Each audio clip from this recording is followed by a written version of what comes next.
tuve candidato presidencial. No obstante, la provincia de Loja y el cantón Loja me dio un respaldo multitudinario, cerca de 20.000 votos, sin candidato presidencial.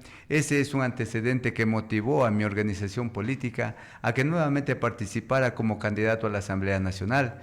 Y aquí mi gratitud imperecedera para toda la población que ve que José Sarango es una alternativa para ir a representar efectivamente a la provincia de Loja. Usted ahora lo tiene como candidato a Leonidas Issa, que tiene también una posición bastante expectante respecto de las encuestas, ¿no? Hay quienes dicen que obviamente tiene su voto fuerte Pachacuti, que es uno de los movimientos bastante orgánicos, y sin duda eso va a dar la posibilidad de que ustedes puedan mantener, ¿no es cierto?, digamos, esas posibilidades intactas allí. ¿Cómo ha venido el trabajo en la provincia, en el territorio?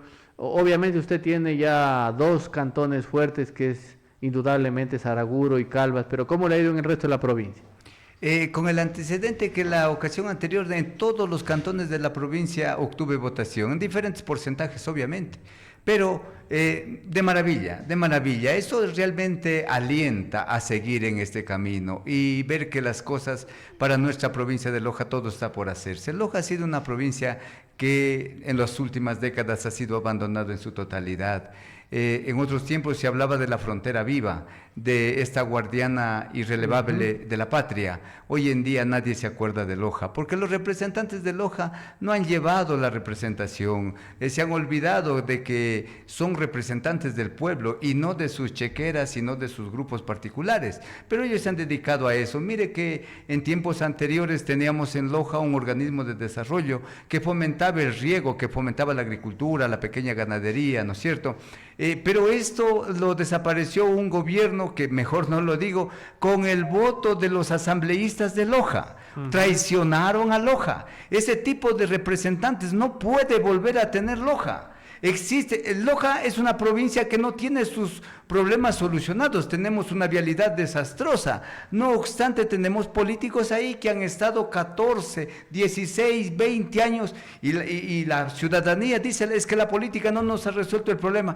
Claro, no nos ha resuelto el problema porque nos hemos equivocado de elegir a nuestros representantes. Es ahí donde nace la voz del movimiento Pachacutic y de José Sarango para ir a la Asamblea Nacional, un líder que de ninguna cosa dañina se puede decir. He sido de una manera muy honesta y muy cordial, he sido profesor de la Universidad Técnica Particular de Loja, profesor de la Universidad Nacional de Loja, en mis tiempos de juventud, dirigente universitario, presidente de la FEUPE de la Universidad Nacional de Loja, presidente de la dirigencia estudiantil en la Universidad Nacional de Loja, funcionario público en diferentes municipios y también he desarrollado libre ejercicio profesional, tanto como abogado de la República como ingeniero civil también. ¿Cuáles son las propuestas principales? Al menos háblenos de dos, habrá más oportunidad de hablar en las 3 semanas que nos quedan todavía de campaña, pero ¿cuáles serían esas propuestas que marcan diferencia? Porque a decir verdad también usted es uno de los pocos candidatos que realmente viene de provincia, ¿no? La gran mayoría se concentran acá en la capital provincial, pero usted es uno de los pocos candidatos que representa a los otros cantones que tiene también la extensa provincia de Loja. Sí, una lucha implacable contra la corrupción.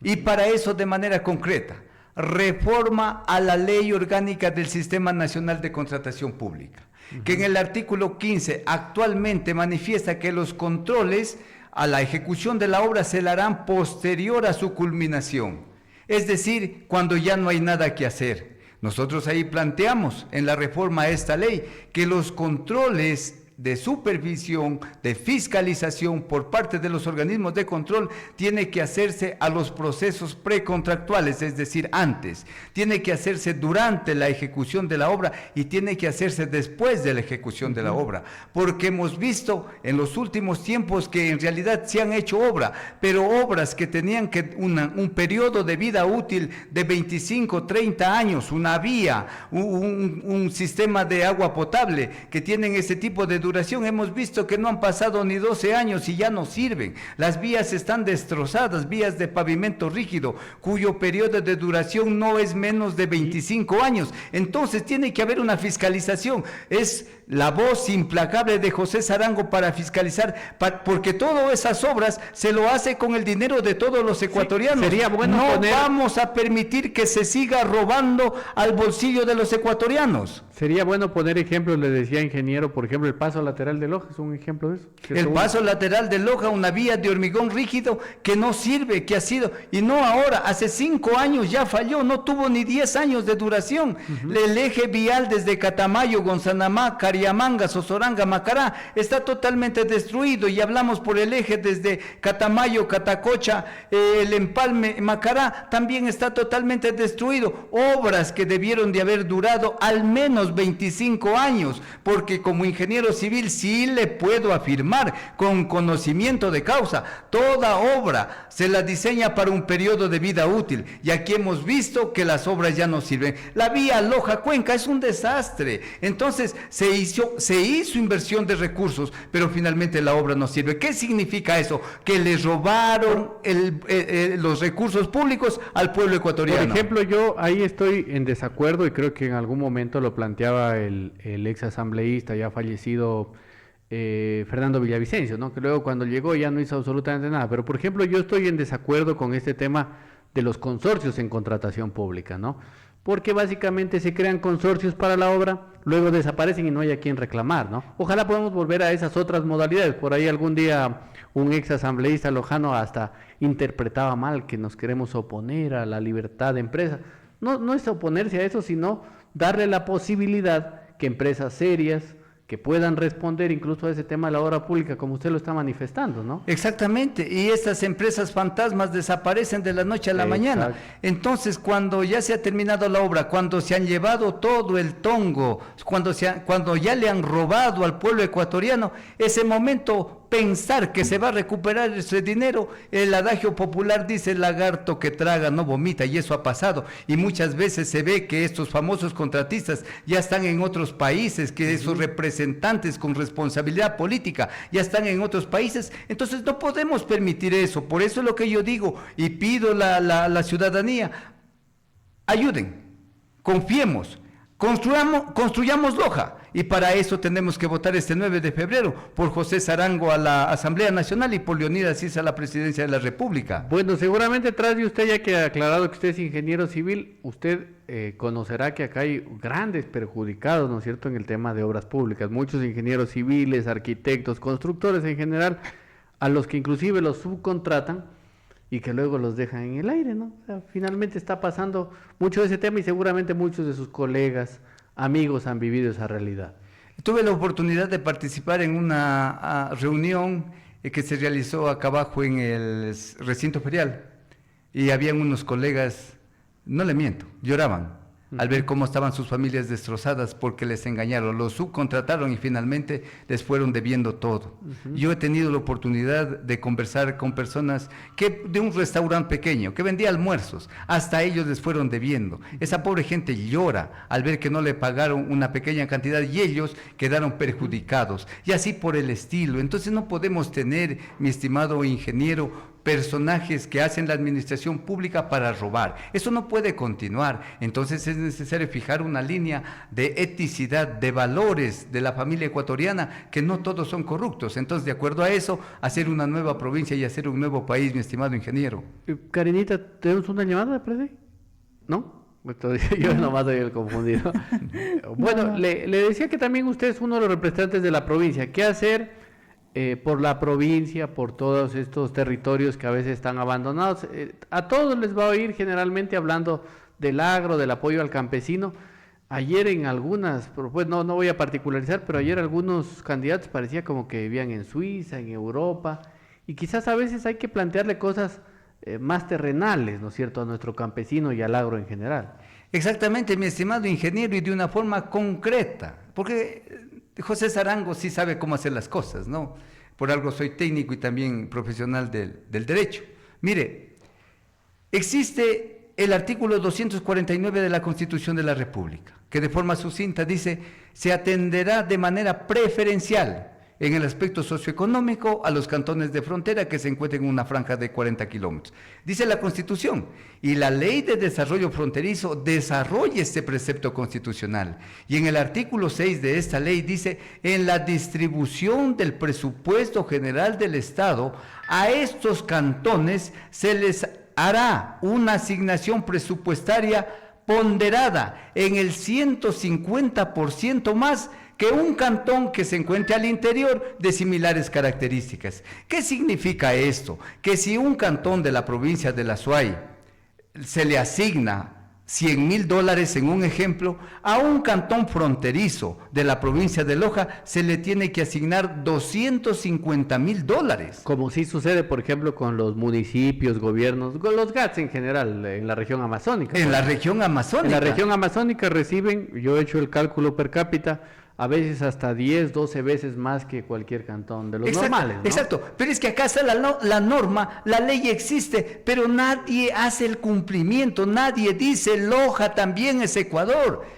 Se olvidan de Loja. Entonces nosotros ahí decimos, la voz de José Sarango en la Asamblea Nacional es para que se cumpla con la ley, y aquel ministro, aquel funcionario público, el ejecutivo que no quiera cumplir, lo llevaremos al banquillo de los acusados mediante las labores de fiscalización para que se cumpla con la ley, porque no puede ser posible que hayan provincias de primera y provincias de segunda. Da gusto ver que en Pichincha se invierten millones de dólares en la vialidad, en el Guayas igual, en el Azuay igual, y cuando se trata de la provincia de Loja ya no hay plata, cuando se trata de provincia de Loja ya no hay esa frontera viva. Entonces necesariamente tiene que haber la voz de la dignidad en la provincia, en la Asamblea Nacional, para exigir que se cumpla con los derechos que a Loja le corresponden por justicia. Entonces, dentro de eso nosotros convocamos a eso. Mire, en otros tiempos se hablaba que, y me hacían acuerdo los amigos y compañeros militancia de Macará y Zapotillo, en otros tiempos me decían, no se nos atendía porque habría el problema de la guerra. Ninguna empresa venía a Loja porque está en frontera, y la guerra, pues cada 29 de enero ya había el problema. Y bueno, a usted le está acompañando gente que también representa provincia. Entiendo que es candidata también, Laurita, con usted. Es mi alterna. Eso alterna. Sí, bueno, sí, Laurita claro. también es del cantón Espíndola, un cantón sumamente abandonado, muy productivo, muy bonito, pero que también lo hemos abandonado, inclusive a ese con los paso de mayores frontera. índices de pobreza. Sí, sí. Con los ¿En el mayores país? índices de pobreza del país. Y mi segunda candidata es la compañera Angelita Chalán. Ella es oriunda del cantón Saraguro, también una maravillosa dirigente que tiene más de 20 años en la dirigencia, es decir, una líder social comprometida con el pueblo. Ya en tercer lugar está el compañero Wilson Chalán, que es de aquí de la ciudad de Loja, y como cuarta compañera asambleísta está la compañera Yuli Córdoba, ella es del cantón Puyango. Es decir, nosotros pensamos en esa integración de la provincia y salimos y practicamos que el centralismo no es bueno, y por eso desde la conformación de nuestra lista ya representa en los hechos esto, porque usted bien matizaba al iniciar esta entrevista, en Loja también se puede llegar a decir, porque si no son nacidos en la calle 10 de agosto y Bolívar de la ciudad de Loja, ya no hay quien represente a Loja, y eso es falso. Todavía hay algunos que tienen esa mentalidad colonial, pero afortunadamente ha crecido la ciudad, ha crecido la provincia, y creo que ya hay otra mentalidad, ¿no? Y es importante, es interesante. Y le decíamos que su candidatura es expectante precisamente por esa conformación, la hemos visto, nos parece bastante interesante, tienen un grueso de votos por acá, le envían un mensaje, dice que proponga la jubilación a menor edad reformando o derogando artículos de la Ley de Seguridad Social y su reglamento, le sugieren. Exactamente, nosotros somos esos representantes del pueblo, venimos del pueblo y legislaremos y fiscalizaremos a favor del pueblo. Y en la cuestión de seguridad social muchísimo hay que hacer, hay que exigir, hay que levantar la voz en la Asamblea Nacional para que los cerca de 7,000 millones de dólares que el gobierno de turno en su tiempo, la ciudadanía lo sabe, se le cogió al seguro al Seguro Social le devuelva y de ahí con ese dinero poder tener atención médica para todos los afiliados. En este momento es una institución que realmente nos debe mucho, porque si uno va a hacerse atender, le dicen que vuelva después de 3, 4 meses, y muchos de ellos en esa espera ya han muerto. Eso no puede continuar. Nosotros somos un movimiento político eminentemente humanista, que nos fijamos en el dolor de la gente y estamos para defender sus derechos. Precisamente, mire, eso llama la atención y es bien que usted lo tope porque, mire, a mí me llamó la atención por el tema de Pachacutic, ¿no es cierto? Pachacutic fue el primer, ahora muchos se rasgan las vestiduras con el anticorreísmo y en realidad hay que decirlo que muchos de los que hoy se rasgan las vestiduras con el anticorreísmo estaban muy contentos en el gobierno de Rafael Correa, por lo menos cuando estaba con mucha popularidad, ¿no? Y el que puso los presos, los que pusieron los muertos, es precisamente el movimiento Pachacutic. Y ahí me llama la atención cómo esa narrativa nacional se ha ido posicionando de a poco, diciendo, bueno, ISA destruyó Quito y ni sé cuánta nota más. Y en realidad a la gente que le dio batalla al autoritarismo, es como que quizás se la ha hecho al lado o en ocasiones se la ha querido confundir diciendo que son aliados, ¿no es cierto?, de ese gobierno. Y se trata de posicionar ciertas muletillas sin sentido, que son vacías a su vez, porque si se hizo el levantamiento de las organizaciones sociales dirigidas por el movimiento indígena, fue pues para que frenar esa preterva intención de los gobiernos de turno. Hoy en día la gasolina estuviera sobre los $5. ¿Por qué no la han elevado? Porque hubo la lucha social. Hoy en día los precios de la canasta básica fueran más elevados. ¿Por qué no se ha elevado esos precios de la canasta básica? Porque el movimiento indígena ha estado protestando en las calles y porque es el sector indígena el que cultiva el campo, el que nos provee de la yuca, de la papa, del maíz, de todos los alimentos que necesitamos en la mesa, porque si no hubiera esa mano sacrificada y maltratada, no hubiera comida en las ciudades. El movimiento indígena es parte de la vida esencial del pueblo ecuatoriano. Entonces, ciertos sectores interesados, la política tradicional generalmente tratan de sembrar ciertos estigmas sobre Leonidas Sisa, pero en la práctica, mire mi estimado porque también en la práctica, y solo quería decirle, porque en la práctica, y cada vez hay más pruebas de ello, hubo un terrible fraude que sacó a Yacu Pérez de segunda vuelta y quizás hubiera sido el presidente de llegar a segunda vuelta. Pero ahí usted ve que se aliaron muchos partidos en la línea de hacerle carga a Montón y que el hombre no llegue a segunda vuelta. Y mire, ya hubo un antecedente, hay que hablar con hechos, ¿no es cierto? Recuerdo que en ocasiones anteriores, a las 5 de la tarde del mismo día domingo de las elecciones, ya estaban celebrando el presidenciable. En este caso, pasaron 4 días. Recién al 4.º día dijeron, Yacu sale de la segunda vuelta, ya no está en la segunda vuelta. Es decir, hicieron ese fraude a plena vista y presencia del pueblo ecuatoriano. Es decir, esas fuerzas políticas antagónicas que han destruido al país siguen aliadas, siguen en complot, se han convertido como una mafia para destruir al Ecuador. Esas fuerzas políticas que hoy en día las únicas soluciones que le han brindado al pueblo son más impuestos, más muerte, más pobreza, más desempleo. Eso es lo que ha ofrecido los gobiernos de turno. Pero ya se le aprendió usted el discurso de Nebot también, ya de más. No, pero es que ellos lo han hecho negativo. Estoy hablando de lo negativo. No, es solo por molestar nomás, para que sacarle una sonrisa también y que no sea muy seria la entrevista. Claro, exactamente. Entonces nosotros ahí decimos, mi estimado ingeniero, este es el momento. Y mire, tocar también una parte del debate en lo que corresponde al compañero Leonidas Sisa, ante la pregunta que le hicieron puntual, que hacían los moderadores del debate, del panel, que le hicieron, bueno, ¿qué haría? ¿Potenciaría la economía popular y solidaria o seguiríamos con el neoliberalismo de privatizaciones? De manera concreta, fue el único candidato de los 16 que dijo vamos a potenciar la economía popular y solidaria. Es decir, es el único que dijo este Ecuador es de los ecuatorianos, los recursos nos pertenecen a los ecuatorianos. Pero ¿cómo hacer para que llegue ese? Porque mire, acá vinieron hace algunas semanas las amigas de la economía popular y solidaria, ¿no? Y reclamaban que la gobernadora no les quiere dar audiencia, 3 semanas que no les daba audiencia, que no les pagaban los gastos, que no les pagaban los ministerios.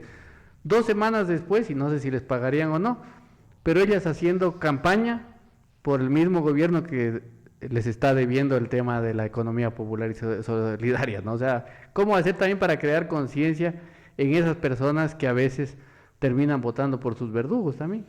Pepe Mujica, ahora ya afinado, decía... todavía no está confirmado, ¿verdad? No está corroborado. Sea, es una noticia falsa. No. Bueno, hasta donde sé era fake news porque yo también caí por ahí, le cuento. Ya. Bueno, entonces, Pepe Mujica dice, el mayor enemigo de un pobre es otro pobre que se cree rico y que lo apoya a su verdugo. Eso dice Pepe Mujica. Entonces, para nosotros el periodo electoral, mi estimado ingeniero, constituye, y como docente sí puedo hacerlo, sí he podido hacerlo, un espacio de educación popular para el pueblo, para llamar a la reflexión, para construir una democracia participativa, para que el voto no sea por el papelito y de miedo a la sanción de $47 que ahora le cobran. Nosotros decimos, tenemos que buscar los mejores perfiles de candidatos, con que sean creíbles sus propuestas, que su vida no esté manchada en actos no decentes para la sociedad. Tenemos que buscar un perfil que sea digno para que nos represente ante la provincia de Loja. Y el voto que van a dar por Pachacutic significa dignidad. El voto que van a dar por Pachacutic significa la unidad de los pueblos. El voto que van a dar por Pachacutic significa una voz de fiscalización permanente en la Asamblea Nacional.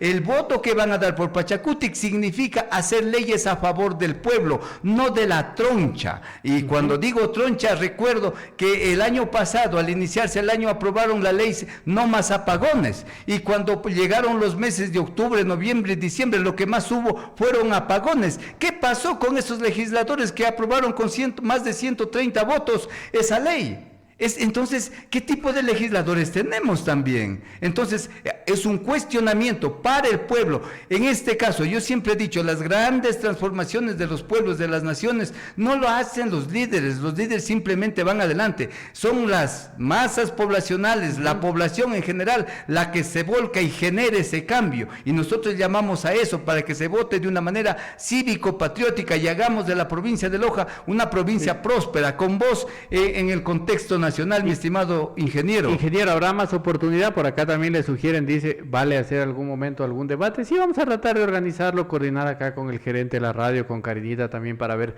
si hacemos un debate, pero dicen, valdría la pena un debate quizá para que se vayan exponiendo las ideas de todos los candidatos. Así que, ingeniero, al tiempo de agradecerle la mejor de las suertes en este recorrido.